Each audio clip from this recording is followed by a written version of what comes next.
We have JR Sakuragi. We're going to restart this live. I apologize for the technical difficulties, ladies and gentlemen. As you well know, this is IG,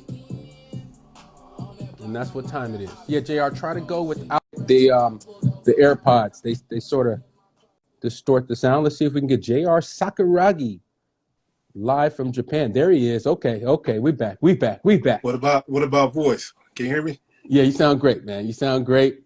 Hey, don't worry about it. So listen, this is how this thing goes on IG Live. Look, this is a free platform that I'm able to broadcast the show around the globe. So guess what, Jake?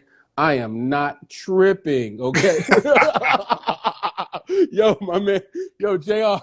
So, Jake, man, look, so as I was doing the research on us, man, and I do extensive research every time I do an interview, it came to the realization, and I always had this in the back of my mind, but of all the people I've ever played basketball with, you and I have the longest history, the deepest history. Listen to this, Jake.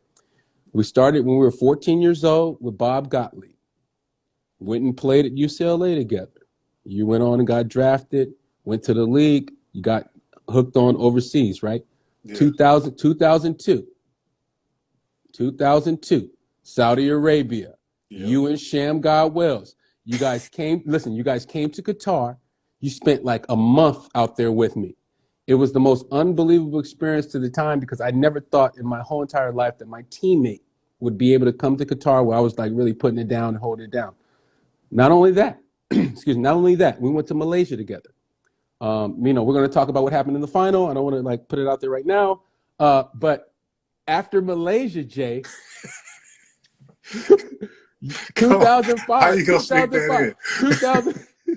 2005, you brought me out with Aishin, the Seahorses, and we went to a tournament in China.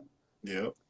I mean, that is a long history of basketball, Jay. What are your thoughts on that, man? My thoughts are I wish it would have lasted longer. That's my thoughts. Man. When Chuck was out here, man, I was like, yeah, okay. I know that was crazy. We got someone out here, but man, I wish you would have just kept rolling with me, man. It would have been fun, man. Absolutely. I would have enjoyed it much more, but man, that history is super deep. No, it's super deep. And Jay, so speaking of history, I just kind of want to start at the beginning with you for our interview. I want to give our audience an opportunity to learn who JR is and where you come from and your foundation, your core, your beginnings, my brother. Where were you born? B-Town, man. Bakersfield. No doubt. B-Town. So talk about Bakersfield just growing up. Obviously, Bakersfield was a little bit differently as far as the racial makeup. Were there a lot of black people in your town growing up? No, not necessarily. It was, my area is pretty much Caucasian. Then I moved to my high school area, and it was Hispanic. Not many blacks around me at the time. That's interesting. Growing up in Bakersfield, with you had two brothers, correct? Yes, three. Three brothers. What are their names? Damon Durrell is the two older twins, and Lindo is the young baby.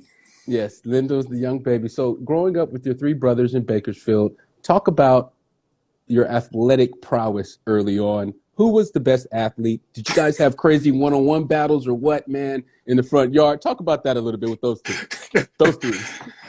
Hey, man, I mean, honestly, until my younger brother came up, it wasn't much athletic ability in there. It was all like, because my dad was really on fundamentals, his skill. He took us to the park. I'll never forget it one day. And he taught us all how to shoot. My top, my three brothers, the oldest one. My younger brother wasn't ready yet. Mm-hmm.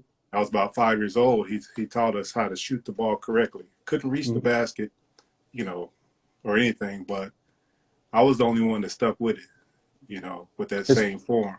Oh, okay. Yeah, I didn't go to the the slingshot. No offense, guys. I know you're watching. I'm not trying to bag. I mean, we not like that form behind you, but we was right there. Yeah. So I mean, that's how it was. And so the battles were like who had the most skill. It Yeah. wasn't more like, who could jump higher or, things like that, but who had the more skill. So Yes, that's sir. what I was working on. Yeah, and to your point, Jr. When we first met at Bob Gottlieb, rest in peace, Doug Gottlieb's dad, he put together a team in Orange County. Mm-hmm. OC, I forgot the name, PTI, or we were something, Orange Crush. I forgot that. PTI. Yeah. Yeah, PTI. So it's the first time I see JR. I forgot what tournament we're in. You walk in, and I'm just kind of like, okay, we're good. We got a center, great. Another big down low to help me out. I was about 6'3". I'm like 270 at like 13 years old, just really Yeah. big and just burly. So I'm like, yeah, we're gonna be a formative duo. So then we get into the game, and JR's pushing it up. He's handling that thing. He's out here with the Magic Johnson calling up the plays at 14. No, Jay, you was at two. Chris, get over. I'm like, what's going on? Look, Jay, talk about why you were so doggone skilled at the age of 14 years old, my man. You were the most skilled 14-year-old I had seen to that point. Me and my dad. My dad, he'll probably be in the comments in a little bit. He'll tell you. He'll tell you. But I just want to know how you got that good, man. Well, I mean, study, man. I studied my dad growing up, and we watched the Lakers, and that's all we did. There was only Lakers in my house. I had a big poster behind my bed of Magic Johnson, and he got that same pose calling a number dribbling, so I'm like, you know, that look all right there. Maybe I'll just study this right here. Yes, sir. Yes, sir. And so I started, actually, I didn't grow until sixth grade to seventh grade. So I started off at point guard. Okay. Oh, We won a wow. championship at a travel team when I was elementary grade level, and I was at the point, pretty much running everything. So I got used to it. I got comfortable. Then I started watching Magic, and it was all over. That's what I want to model my game after. Yeah, that was pretty evident, JR. Just the way you saw the court, the tempo and the pace you played with, your escape dribble ability at a 14-year-old. Wasn't seeing a lot of cats in general doing escape dribbles, but JR was getting it off. And then, but it was just your whole IQ, the maestro thing. It was just so amazing. So, no, I'm just telling you, no, seriously, because so our AAU team, it was me, JR, Miles Simon, who ended up being at the University of Arizona, played in the Yeah, NBA, now coach with the Lakers. Doug Gottlieb played at Notre Dame and Oklahoma State, obviously a radio personality. Big Mike Jackson, remember Mike? Big Mike Jackson was an incredible athlete out of Santa Monica. And there was a right. ton of other guys that we played with, man. But I just remember those years and just kind of like, just being fascinated with you. So when you got to East and kept up your career when you were at East, it didn't surprise me. Talk about your experience at East playing for your dad as an assistant coach and how you guys balanced the father, son, and the coach player relationship. Wasn't that hard? My dad and I have the same kind of personality. We're always relaxed. Hardly ever phased. So we communicate a lot through body language. So my dad, when I'm over there, messing with the refs or something, I look over and my dad is like, That you look. know, it's over. I straighten. No words, not one single word. So Mm-hmm. I kind of, got used to that. Was just being corrected by just, a look or a nod or things like that. So that relationship was there. We had that kind of silent communication, which helped me out. Even when things are noisy and crazy, I could just look over at him, and it's like, I get something from him without a word being spoken. So it was great to have him there. Absolutely. Would you consider that season at East a Cinderella season? If you remember and think back on it, JR, it was a pretty big deal. You guys won the D2 championship for the state. You Mm-hmm. guys weren't the favorites. I believe you played Paul Pierce in the regional final in Inglewood High School. Talk about that experience. Well, I mean, I didn't know Paul Pierce at that time, like that he was Paul Pierce, and that's the way I went into every game. I didn't care about your name, where you from, from Bakersfield. We don't really care about that. We're just coming in to try to win the game and do what we always done. So, I remember one moment, I was coming down the break as I always do, off the rebound. And, he was kind of in my way. So I gave him one of my patents, In and out, a major in and out, or I in what? and out him. Yow! He kind of recovered a little bit. So I had to go behind the back, one time. And he Oh, was just still over there. And I was here and laying him up, and I gave him the Sean Kemp. yeah. Oh, you was turned up. I remember. They were telling Yeah. me. So the UCLA coaches came to the game because I played. I guess I played after you, before you. It was something. Remember, I was the D1 final was like after you guys. I forgot how the setup was because they played D2 regional, D1 regional at the pond. So anyway, everybody's telling me just how you turned out the situation. I'm just like, what, dog? And let me ask you this: why did you decide to go to UCLA? You could have went anywhere in the country, pretty much, right? You want the real? You want the real truth? It's kind of Yeah, simple. that's what this show is for. Let's go. Well, I mean, I'm from Bakersfield. I've said that 3 times, but I want you to understand what that means. That means that I'm a country boy. I was used to being at home. You know, everything had to do with family.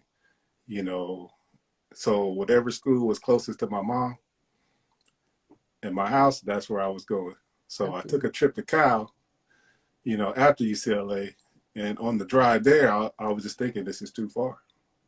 You know, this is Yeah, it's too far. yeah. I haven't got to the school yet. I haven't seen nothing, but my mind was determined. Like Mm-hmm. LA was a closer drive. Yeah. And then after that, I started looking at the history and all that. What it means. But honestly, Yeah, just well, Joe, well, the thing about it is that, like, for people that don't really understand, like, he's telling the God honest truth. Like, this is the facts. These are the facts of the matter. He was not tripping on nothing else, but whoa, this is too far. That was like JR's whole thing, like his mystique, guys. I'm just telling you, you're not. This is authentic JR's Henderson Sakuragi going on right now. Listen, Jay, when you got to UCLA, okay, the glitz, the glamour of Hollywood, we're right in Westwood, right by the hills of Bel Air. We have all this stuff surrounding us.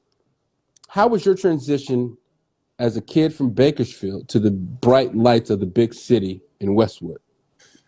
shocking. I mean, I get there and all you guys got on Timbs and the shirt that go with it, all this stuff like this style. And I'm like, you talking a certain way. I'm like, man, what is this? You got your own language, What are you you talking know. about, Jay? What did you mean? What do you mean we had our own language? What do you mean? What does that mean? And you're the ringleader of the whole language, like, Yeah, everything yeah, was I just know, so I know, different. I know, I know. We don't have to say that word here, but I know exactly what you're talking about. All right, let's go. Everybody in the chat knows exactly what we're talking about. But guys, we love you. Go ahead, Jay. I'm sorry. So man, when I got there, honestly, I entered summer school, right? And about 2 weeks in, I called moms and I was like, come get me. And she said, what you mean, son? I said, well, come get me. I'm coming home. I'm done. She's like, son, you just got there. I was like, yeah, this ain't for me, you know. And my dad had to get on it and talk to me. He's like, nah, son. He just done his thing, and he Yeah, said, you get to. I was really going home. I was going to probably work at a gas station or something and be happy. but so I guess my question, Jay, is like when you have your parents that are in your ear, sure, they're a huge influence, but there had to be something at UCLA that made you want to say, okay, it's not so bad, or I can, kind of ride this out. What was that? Was there anything like you actually like us, your teammates, maybe anything like that, maybe? When the crew came, that's Okay, that was it. Maybe maybe. there's that language. Jeez. Yeah, yeah. When the crew came and we got together, I was like, okay, here's the home. Of course, you made that a lot easier. Toby Bailey. Omar kind of took it the other way. You Yeah. know, Yeah, we're talking about 1994 McDonald's All-American Oma Givens. He was our teammate for a few years at UCLA, 2 years before transferring.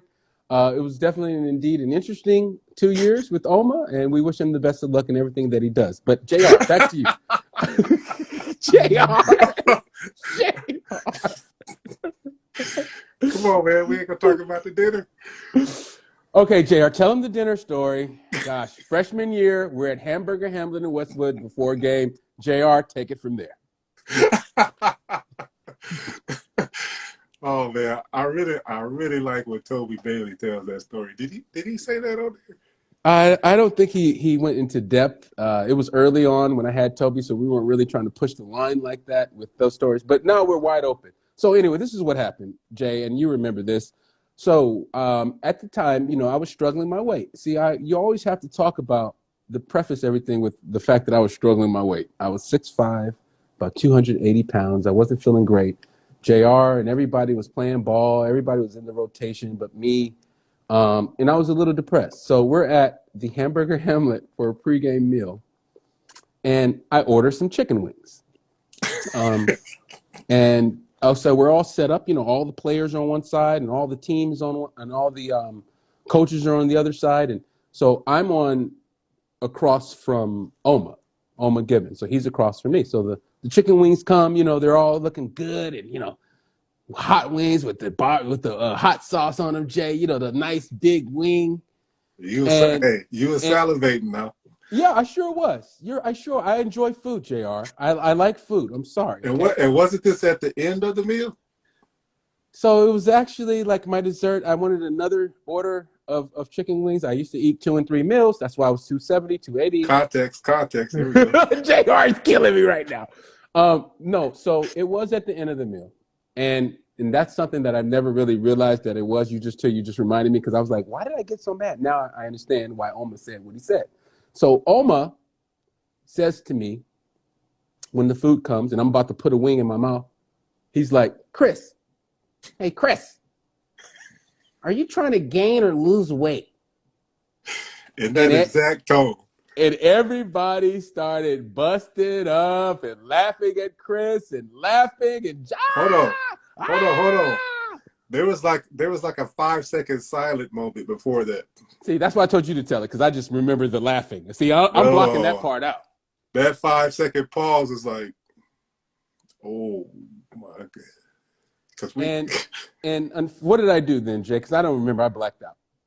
You proceeded to pick up the nearest item of food and throw it at So I think it was either some ranch dressing, maybe it was a glass of water, maybe it was a whole plate of something. I don't remember. I don't feel great about it. Oma, if you're out there watching, I apologize. This is KJ Live with JR Sakuragi. Moving on, JR. Gosh, thanks a lot. Making me look like a monster out here. No, so our freshman year, man, look, it was unbelievable. At what point during the season did you feel like we really had a chance to win the title? Man, honestly, I felt like we first had a chance when we was on the track. I don't know if you remember, we were preseason. We were on the track, training. We were just walking out there, and man, I wasn't with the track. Yeah, and I was like, we don't run track in Bakersfield. Like, we just don't do that. We just go to the basketball court and hoop, and we get in shape that way. Like, I didn't sign up for track. That was my attitude. For sure. So a big shadow comes over, and it's Ed O'Bannon. I'm like, kind of close, brother. He had a few words for me, and they. What were those words, Jay? It's a family show. It's a family show. Kind of blocked them out, but it was pretty much. Blocked them out. I kind of blacked out that moment because I was like, man, it was kind of shocking to me. But I'm sure. Pretty much said, you're gonna do it, and not only you gonna do it, you're gonna have a good attitude about it. Dang.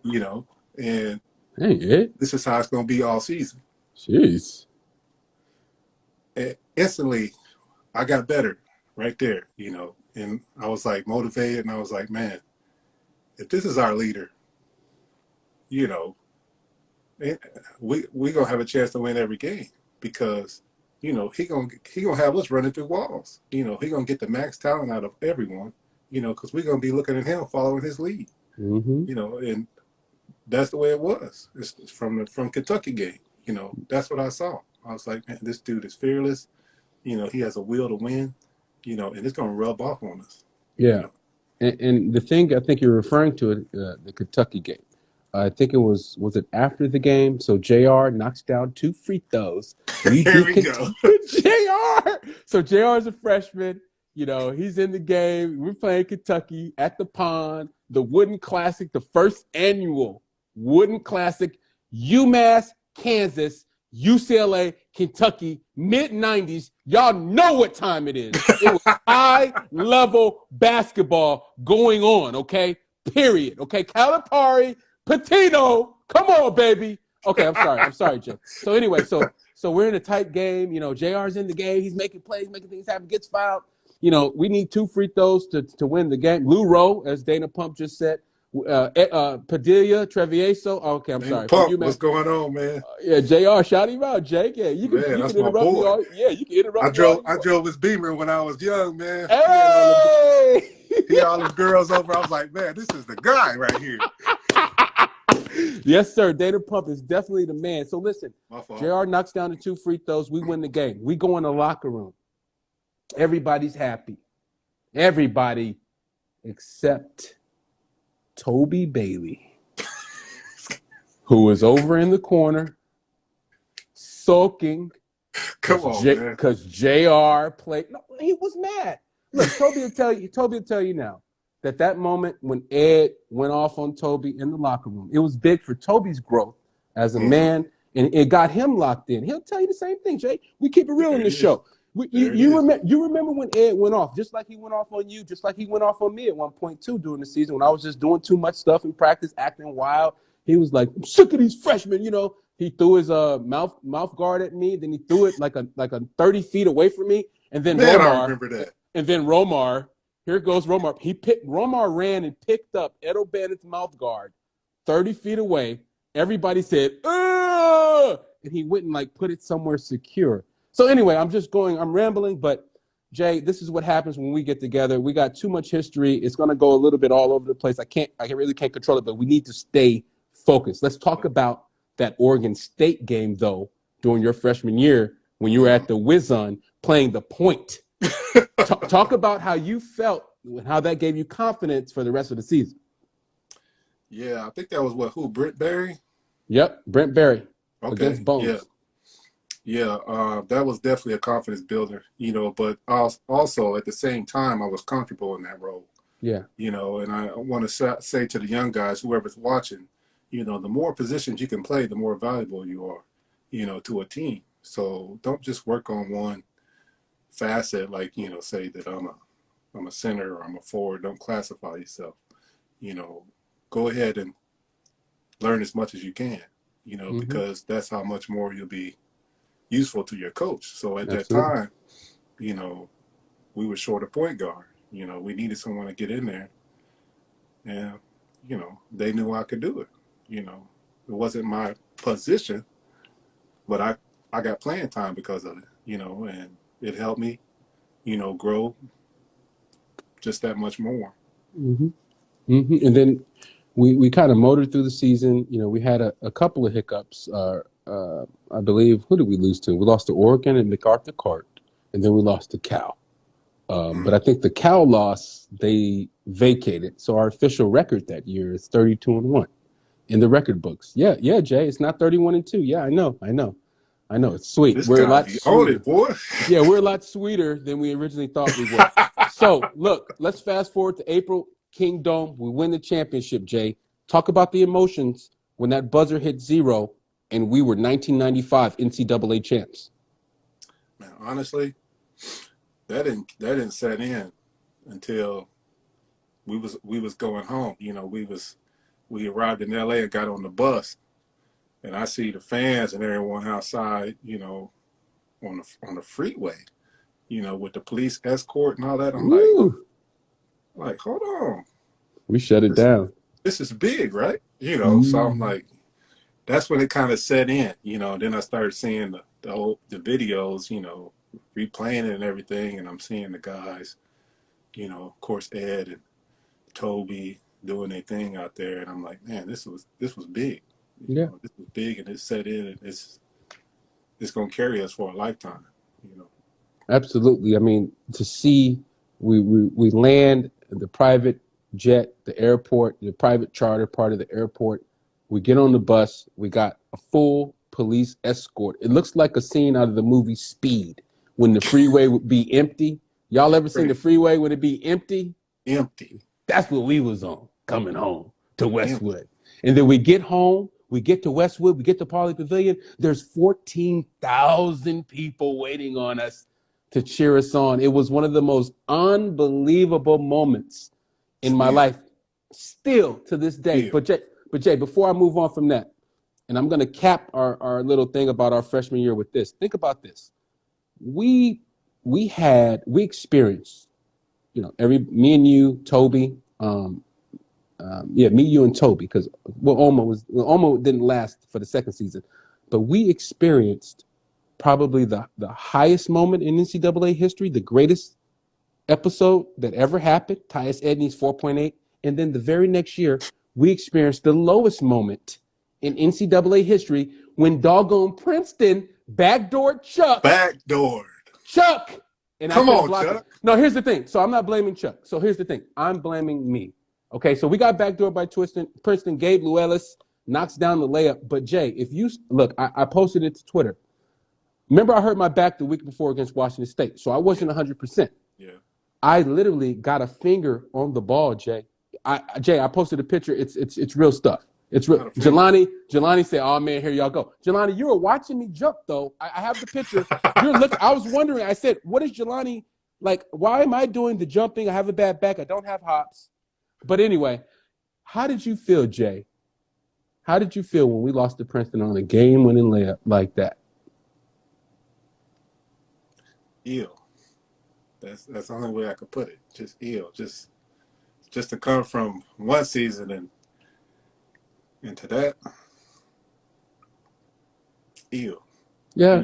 I was sick. I mean, we weren't 100%. You had the bag, but I had some kind of illness. I don't know what happened. Yeah. There was something wrong with you. I know Dollar's hands were janky.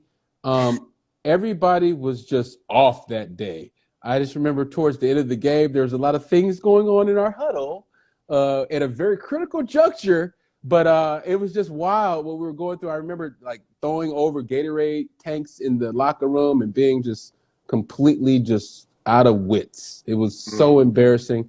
But, I think that thing made us better. The next year, Jay, I wanted to ask you about how the transition when Coach Herrick gets fired, and now we move into the Steve Lavin era. Because at first, Jay, I'll be completely honest, you were not feeling Lav in the beginning. And be honest. This is KJ Live. I'm with JR Sakuragi. Hey. Be honest. Lav my boy, but yeah, it was kind of like that same Ed O'Bannon effect, when I first got, he was really animated and live, and that didn't match my personality. I couldn't match that. So I got frustrated at times, and it was much, but then, after a while I just saw he just had passion, passion for the game, passion to win. Yeah. So I just needed time to balance that out. Yeah.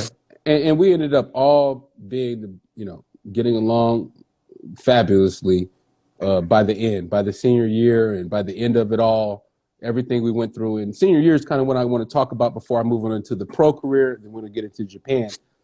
Wait. Can I get a shout out though to my boy Lon though? You mentioned backing us up. I gotta shout him out because I think it was like a funnel cake. I funnel people to him, and he helped me out blocking that up. So I gotta appreciate my man. Yeah, backing us up for that time. Appreciate you, big fella. I think our '96 team, when we had the lineup of me, Toby at the 1, I was at the 2, Chuck at the 3, J.R. Henderson at the 4, Jelani McCoy at the 5. We went 18-2 with that lineup. That lineup was one of my favorite lineups I ever played with in all of my basketball career. It was just you guys, you and Lon down low. We were crashing the glass, trying to get Balos's. We were doing our Balos offensive rebound thing. Remember the Balos, the Cedric Balos, the quick layup, Jay? We were getting our Baloses on in real life, yelling Balos during the game. Balos! Definitely was. Balos! Oh man, Oh no, man. but Jay, so we led the nation in field goal shooting 2 years. You and I rank, excuse me, you and Jelani. If you look at our field goal percentage numbers, it's probably up there with in the history of the NCAA as a threesome. Like not a lot of people did that at a Big Five conference. Talk about what it was like going to battle with guys like Jelani McCoy, Toby Bailey, Charles O'Bannon, Cameron Dollar, Chris Johnson. What was it like battling with these guys in the Pac-10 in the heyday, Jay? Talk to them. Man, comfortable. You just go out there and you're comfortable because you got you got everything covered. You got jumpers, you got hops, you got dunks, you got block shots, you got handles. I mean, yes, sir. You got everything. So it's like, we got it all covered. So it's nothing going to be lacking out there. So you go out there with confidence. Everyone's giving you something at different times. Yeah. Anyone's liable to go off. Yeah. Especially you back then. I think you was the one that could go off the most. Because it's like when you caught fire. I mean, it was just like. It didn't stop. It was like, how many J's are you going to hit? Well, I appreciate you. When you do the shake, I mean, it's going in. So I mean, guys, you have to realize, Jay, being around you guys, competing against you, Lon, it made me an exponentially better player. You remember how we used to go. I'd play the 3 and the 4, the 2 and the 3, the 2 and the 5, whatever. So I'd have to battle J.R. Henderson, Jelani McCoy, Toby Bailey, Charles O'Bannon on the perimeter. So my drills, I was getting the best of both worlds. Mm-hmm. And that's what so there was no situation I ever played in as a professional that I felt a nervousness because I had been going against you guys. And you guys presented all types of problems defensively. From you being smart, quick, the length, the beating Toby, strong Chuck, you play one-on-one with you guys for long enough, you're going to eventually get good, okay? Please. Right. But this is something I want to kind of talk about. It's a little serious subject, and it's not too crazy. Our senior year, we came in together. Our senior year, I got suspended. I set out 5 games. I kind of left you guys hanging. We never really talked about this. I always wanted to know, did you feel like I let you down that year? And be honest, Jay. Yeah. You let us down, and I don't know if I can forgive you for that, But I tried to. But no, for real. No. But you were mad, Jay. You were mad at me. And because you and Toby were mad at me. I can just tell. Like, it wasn't a direct conversation, but it was like a disposition. You're just kind of like, you didn't laugh at my jokes like you used to. I didn't get that big JR smile. I just kind of got the half one. Oh, hey, yeah, funny, Stoney. All right. You were doing that to me. I was like, oh man, I felt so bad. Like, oh, I can't make JR laugh no more. Oh man, I must have effed up. I must have effed up, dude. Hey, that's when you know you messed up. Huh? Yeah, I know, man. I know. But like you mentioned in the beginning, because of our history, it's basically blood. We brothers, yeah, that way. So it's kind of like that's how you take it. So yeah, and we did end up bouncing back. We came back and made a run in the NCAA tournament. How ironic is it, Jay? You started off your career 2 free throws versus Kentucky. We ended our career getting blasted by Kentucky, dog, on national TV in front of 36,000. Super blasted. Like, I'll never forget that game, man. It was like volleyball with my shot, man. McGlure and what was that? Nazi Muhammad, Jamal McGlure, Scott Padgett, Jeff Shepard. I mean, just dudes. I'm talking about nothing in the paint. I'm talking about nothing. But the refs, Jay. I mean, let's be honest. Okay, Duke. When we played Duke our senior year in Kentucky, remember Duke? Remember what they did to us in Durham, dog? Jay, come on. You remember what they did. That I had never seen you so livid. And I don't think you even got a tech. I don't even think you got a tech. But you were so livid at the refs. They was calling you for the chicken wing every time. You had like 3 chicken wing offensive fouls. You always got away with that move. Took away my patent. You know what I mean? That's why I was that's why I was hot. I needed that chicken wing, man. That was ridiculous. I know, man. I know. But you were the 56th pick. You know, we ended up losing to Kentucky. Then the draft happens. You're the 56th pick of the draft, correct? By Vancouver. Yeah. Describe your time playing in the NBA.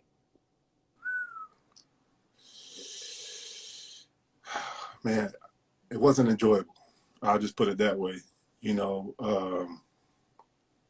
Because look, I come from UCLA, right? We win a championship. I'm experiencing all this good basketball, camaraderie playing together.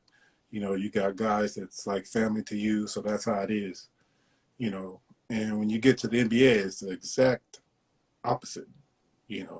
Everyone is trying to get their own thing going, and even the coach they're like, man, I'm trying to get my job taken care of. It's like, business, politics, and I'm just looking like, the thing that really just set me off of is when I was in practice.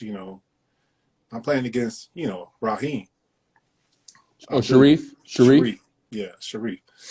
And he's playing a lot of minutes. He's a franchise. I understand that. Whatever.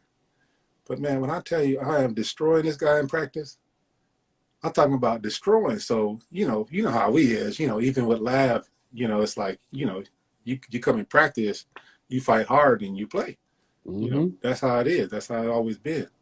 But it wasn't like that there, and I was like, so it doesn't matter how well I do in practice or what I do. It depends on pay scale who gonna play. I'm like. And you realize that the business of the NBA, the politics is what they refer to it as, JR. So when you're paid $12 million a year, you need to be playing 36 to 38 minutes a game, 42, 44 minutes a game. Right. And at the end of the season, I was the go-to guy in the post. And I was like, man, we could have been doing this, at least 10 more games. Mm-hmm. At least. Mm-hmm. And I'm like, man, come on. So it comes the end of the season, I got the meeting with Bob Hill.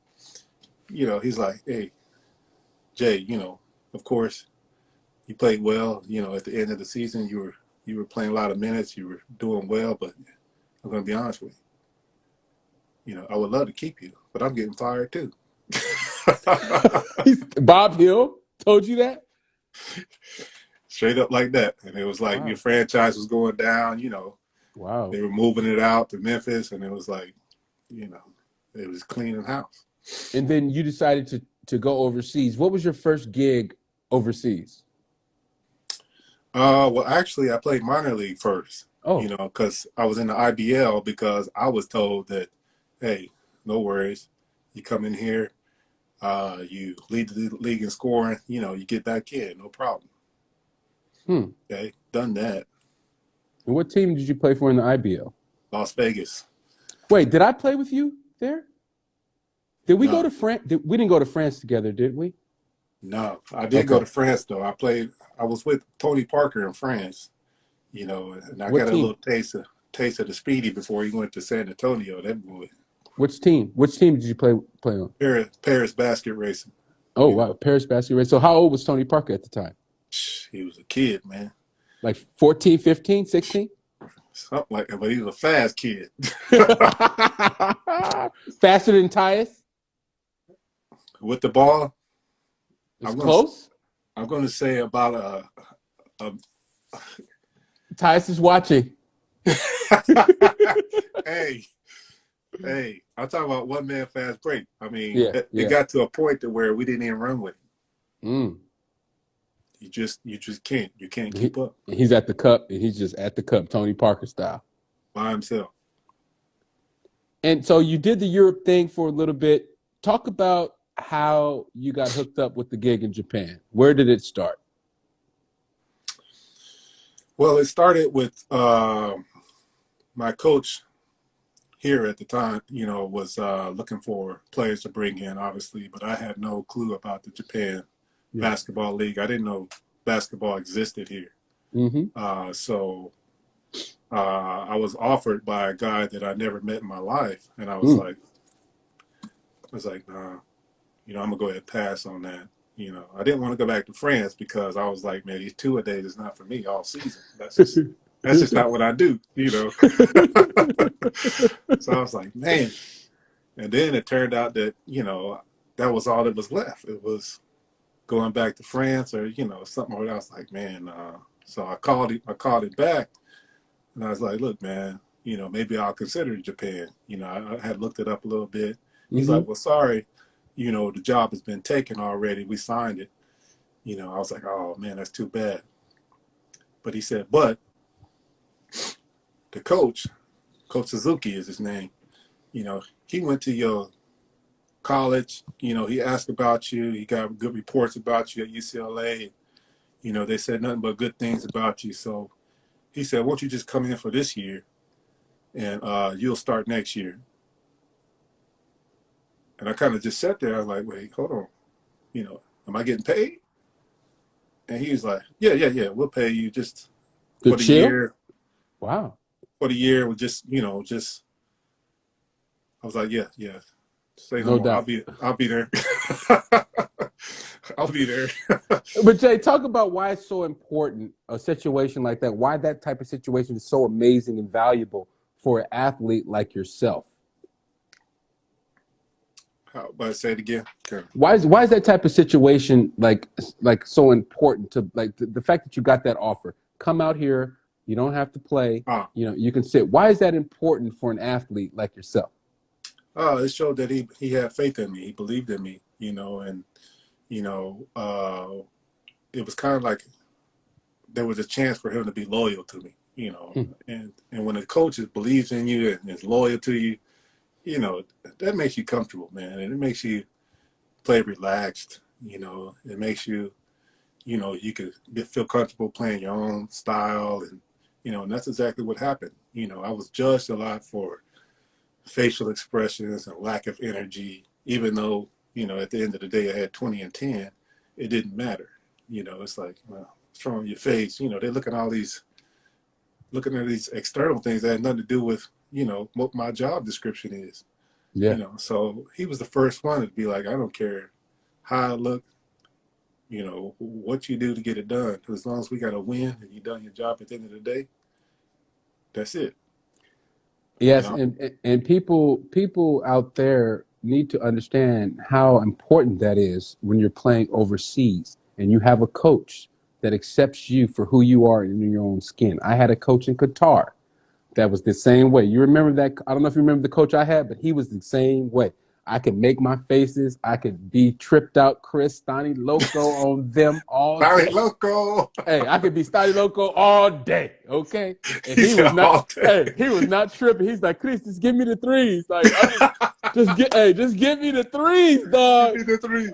Give me the three. All right, so I'm giving him the three. But Jay, talk about, you won 6 championships over there, right? With the team? Yeah, league championships. 6 league championships. Was there any championship that stood out versus others?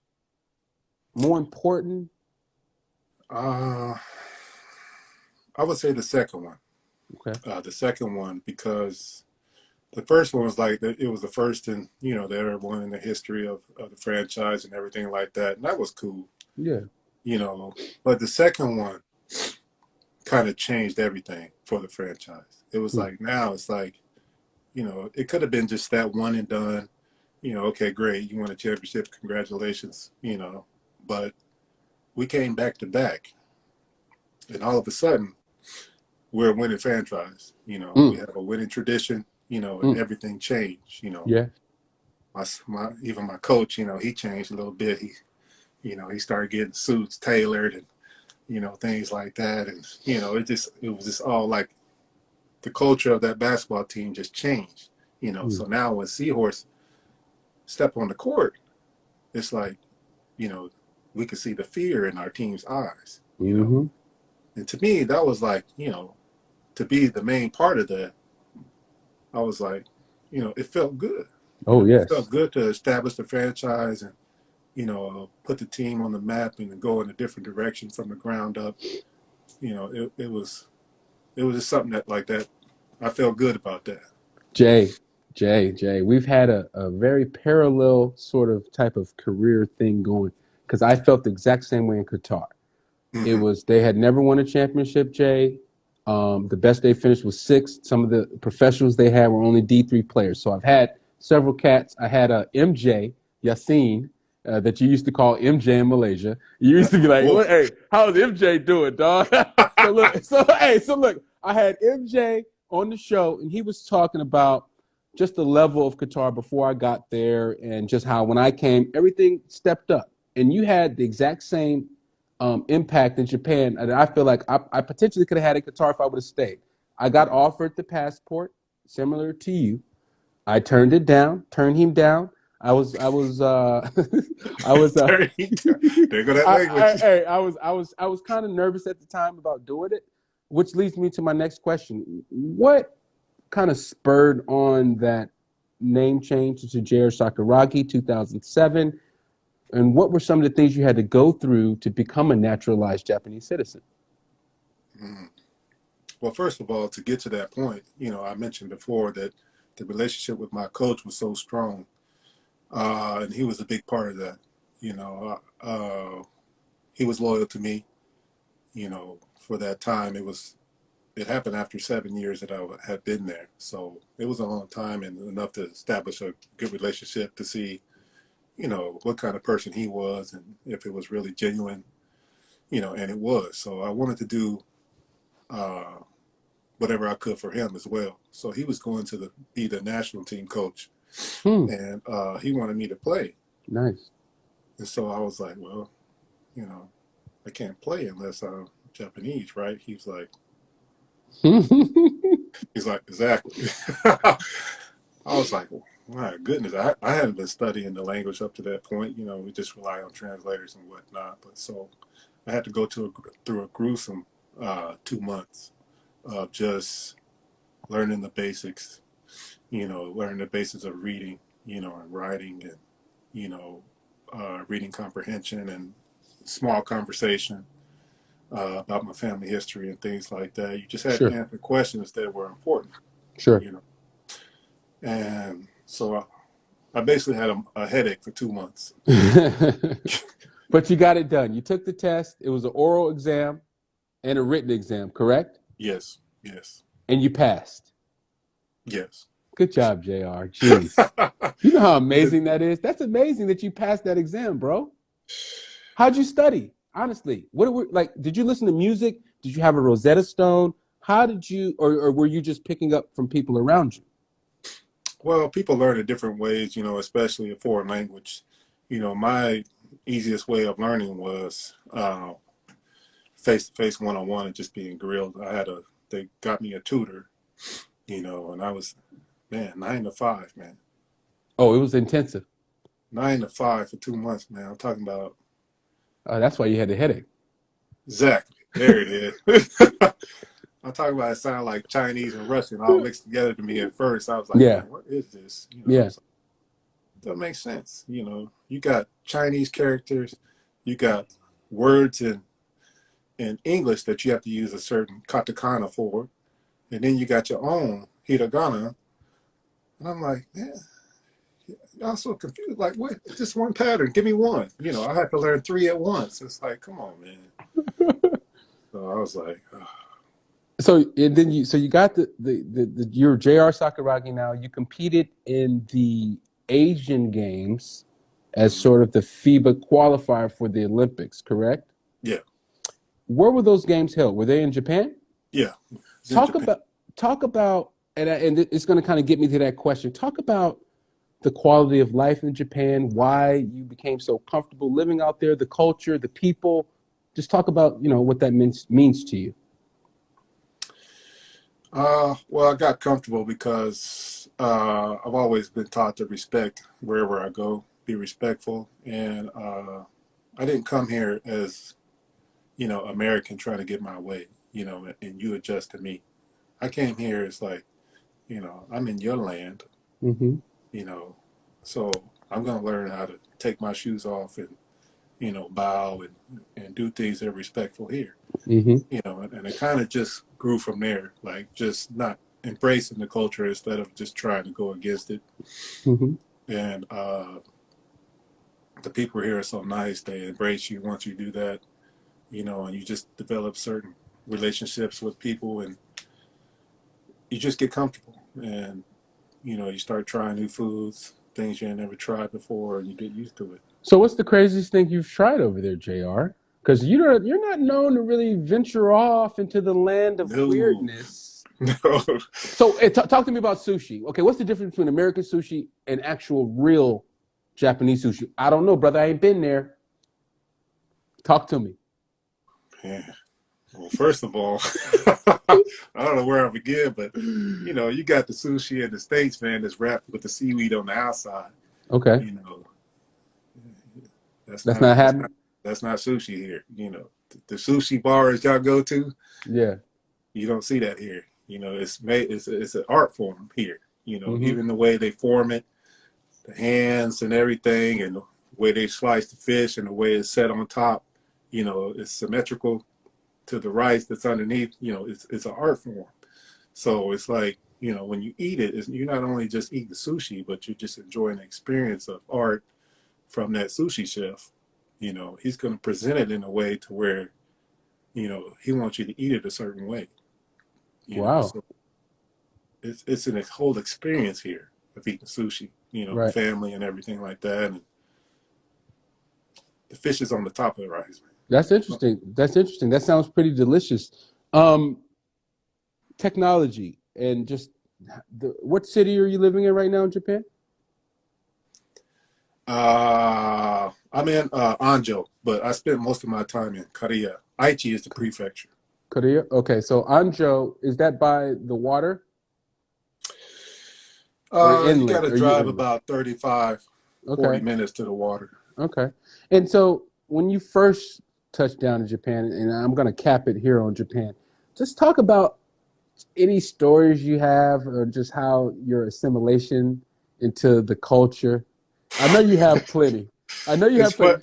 I want to It's hear about the funny. subway. I want to hear It's about the funny. subway. It's funny you asked that question, man, because it was a culture shock from. I'm talking about from next day after I got off the plane. Because when I arrived, the team was in a training camp. So I didn't go to where I was going to stay. I drove to the training camp site. Oh, So, you know, I flew in and, I was tired. We have here, how it is overseas. You get off the plane the next day, you practice it. yeah, So yeah. I was in it the next day off the plane. I was kind of tired. My legs was kind of Oh yeah. done. You got Oh to yeah. shape. You can't Oh get in yeah. that game shape right away. It takes time. I don't care what you was doing all summer. You know, that game JR. shape is different. So Heck yeah. I was like, man, you don't got no hot tub or nothing. They was like, oh yeah, we go in the hot tub every night. Come on down at a certain time. I was like, man, I'll be there. So I get down there, and I'm like, where everybody at? So they're like, hey, wait, we up here. So I walk up the stairs, and it's like a tub, you know, tub looked like it's supposed to fit about maybe 4 people. Okay. So I get up there and I turn around, I'm gonna say it for the fourth time, I'm from Bakersfield now. So I get in there, it's like 7 players, Japanese in the tub. And I'm like, where the other tub at? And it's like, Jay, come on in, Jay, come on in. And when I'm kind of lift up to kind of pull me in, he ain't got no drawers on. Come I'm like, on, whoa. bruh. Oh, that is so hilarious, dude. 7 people in a tub, butterball, and they invite me in. And I'm like, Yeah. It's always a culture shock, Jay. Like I was in Turkey one of my first years out. I was in Istanbul. I went to a Turkish bath. and a bunch of naked dudes walking around. Just, you're just kind of like, whoa. Like, I know I grew up in NBA locker rooms. Sure, we've seen that before, but it's like when you're somewhere else, a foreign country, and you just got like this fat, like Turkish guy walking by you, just like butt naked. It's just like you're just looking like, yo, my man. Like, so I get it, Jay. I get it. But now the craziest thing is now You be the one. You I'm be one the of one. those guys. Hey, come on, hey. I'm all in the all saying, man. I'm like, man, I'm in the sauna. I'm like going to rotation. I'm hitting the shower. I'm back in the hot tub. I'm like in the ice. I was like, man, like it's nice, man. Oh, I know it's nice. Hey, once you get older, you get, we start looking at things through a different lens. You worried about yourself, and you're not tripping on nobody else no more. But Jay, let's move to when you retired. Talk about why you walked away from the game, and talk about why you're going into coaching. Well, it was just timing. The timing of it was there, and I was 43 when I retired, right? Damn, you play. Hey, I saw your post. Oh, the last active player from the UCLA team. Yeah, I'm the last active guy. Yeah, it's me. You know why I JR. put that? Someone put me onto it, so I just put it out there. You know what I mean? loved it. I loved it, Jay. I was proud of you. I'm just messing with you, Jay. I love when you do good, man. Come on. But go ahead, brother. No, but it was just the time. It was just a natural progression. Honestly, when I walked away, it was like no big deal. Normally when guys retire, it's like they had a little bit more left in the tank, or they just want to accomplish so much more. Because they're like 31, 32, and it's like, man, I could still do a lot of things. Yeah. But for me, at 43, I was like, man, I'm on the clock before I get my first big injury of my career. I'm talking about Achilles or a knee going out or something. Mm-hmm. That's the way I always felt. It's not comfortable to be on the court like that. When you like, that explosive move that you want to make, that you don't make it because you don't know if you're going to be able to go back down the court from that move. Mm-hmm. So I was like, man, and then my coach, he had an opportunity for me to take on the women's team. And I was like, man, it's not only that am I able to play for so long that, and also I can make a smooth transition from player to coach. It's like, yeah, I'll go.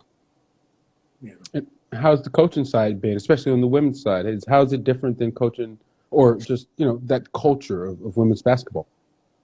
Yeah, I had just got used to men's culture, Japanese culture, as far as how they play the game and the way they see it. Yeah. Women's is on a whole nother level, man. It's like it's like a whole different game, man. They play it a different way than the men does, and it's like you have to get used to something all over again, And I never watched like women like that play, and it's different, without the athleticism and things like that, because for the last 3 or 4 years I have been working on my playbook and thinking of ideas. I was ready to transition into coaching anyway, but it was all with men in mind. So Yeah, but there's something to be said, though, Jay, for that playbook and women's basketball, the ability to execute, the high IQ, running routes to very sharp and precise. I had a chance to coach a 12-year-old girls team back in the day, some high-level people, and I'll be frank, they actually responded better than any men's team I coached with. Because, look, they're locked in, they're listening, and they're respecting you on a whole nother level when you've actually played the game. Did you have that same experience with your team? 100% to a T. Exactly what you described just now. And I was saying it in a positive light, like, them women, man, they work hard. Yes, sir. They outwork the men's side like 100%. All I've seen for 19 years playing with them. Yeah, I was like, man, these girls is like making y'all look terrible. They like locked in, willing to learn, man. They coming in the morning like, Jay, what you got for me? Yep. After the practice, Jay, you got anything for me? Mm-hmm. Not only do they ask that, when I show them something, but I see them practicing it all the time. Like you walk in the gym, somebody be at the court down there working on something you showed them. exactly how I showed him everything to a T. And I'm like, man, this is great. Have you shown anybody your patented in and out? Is anybody hitting people with the patented, the he yank, the yank? JR used to bring it way over here. He'd be like, yank, yank. How do you do Hey, that? How do you? that's funny you asked that because you know that was one of the first things, I came with. I was, because I had a franchise player who wanted to get better. I was like, well, I could see that you might be ready for this one. So, I get in front of me and I demonstrated. I still, I just retired, so I wasn't like out of shape yet. Yeah. So I hit her with it, and she was just like, she's like, I can't do that. I was like, yeah. Oh man, that's He's so like, so do I funny. booty to show. So that means it's impossible, right? I was like, Oh, you can do it. that's funny. But so what I did, I would watch highlights of you on Synergy, sort of your last couple of years, and it really just didn't look like you missed a beat at all. I mean, you were still Jay, sweet. You had more of a flair. You were doing a lot of weird stuff I hadn't seen you do before, celebrations, and I was like, what is JR doing? After you hit jumpers, you do his whole thing. I was like, what is JR doing over there? But what it showed me was Jay, that you were having fun, my man. Yeah, You were yeah. having fun. You were in your element. You were enjoying that whole Japan experience as being a legend, the legend of J.R. Sakuragi. And I'm just so proud of you and what you have accomplished over there. I guess the thing I want to know is, and then we'll cap the interview here, what is your ultimate goal as a coach in your post career? My goal is to win a championship, to be the first one to win a championship as a player and a coach. Is my goal. The league championship hasn't been done yet, and that's my goal. And I plan to get there. It's going to take some time to get my coach's license and everything, but that's only a couple years away, and I'm going to work at it and challenge myself to do that, just like I did as a player. I know how hard it is and it takes work, but I'm willing to put in that work to do it. So, I just want to continue to grow over here, what I've started, and do it off the court as well. So you plan on retiring in Japan? Are we ever going to see you again, JR, out here? Are you ever going to come say hi to us, dude? I don't really Just for mess with. I don't really mess with Oh, you America, said man. hi to Jelani. You said hi to Jelani. You got pictures with Jelani. Didn't even come up to LA and say hi to Chris. It's messed up, dog. We ran out of time, boss. I know. Oh no, Jay. I'll tell you what, man. Thank you for joining us today, man. I was really been looking forward to this. I've been hounding you in your DMs about coming on. I had to put the tweet out like, "Look, JR, this is what the people want, Jay. Hey, This man, is I what." almost didn't come because I was like, man, look at these people he's had on here already. I should have been before these. I can't come after these people. Jay Man, silly. put me on first, man. No, but Jay, man, I'm proud of you, man. I wish you the best in everything you do. And if you have, as you know, you need anything from me, if I can help you in any way, my brother, I'm only a phone call, a text away, my guy. And I love you, man. And it's great to see you. And thank you for coming on KJ Live. Hey, man, it was a pleasure to be here. KJ Live, historic, man, the first year, and I'm happy to be on here. Yes, sir. Yes, sir. Ladies and gentlemen, J.R. Sakuragi. Appreciate you, Jay.